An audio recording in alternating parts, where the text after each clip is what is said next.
ஒரு காலை நேர நடைப்பயணத்திற்கு பிறகு ஒரு டாக்டர்கள் குழு சாலையோர உணவகத்தில் தேநீர் அருந்திக் கொண்டிருந்தார்கள். அப்போது ஒருவர் தங்களை நோக்கி வருவதை அவர்கள் கண்டார்கள். ஒரு மருத்துவர் வருபவரை பார்த்து, அவருக்கு இடது முழங்காலில் கீழ்வாதம் உள்ளது என்றார். இரண்டாவது மருத்துவர், இல்லை, அவருக்கு பிளாண்டர் ஃபேரிட்டிஸ் உள்ளது என்றார். மூன்றாவது மருத்துவர், அவருக்கு ஒரு கணுக்கால் சுளுக்கு என்றார். நான்காவது மருத்துவர், அந்த மனிதனால் முழங்காலை தூக்க முடியாது, அவருக்கு லோயர் மோட்டார் நியூரான்கள்.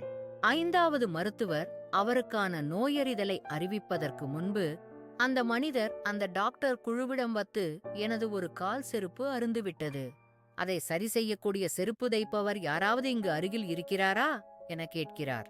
தற்போது எல்லா டிவி, சோஷியல் மீடியாக்களில் வல்லுநர்கள் என கொரோனா வைரஸ் பற்றியும் மற்ற நாட்டு நடப்புகளை பற்றியும் வந்து பேசுபவங்கள் இந்த டாக்டர் குழு மாதிரிதான் பேசுறாங்கள்.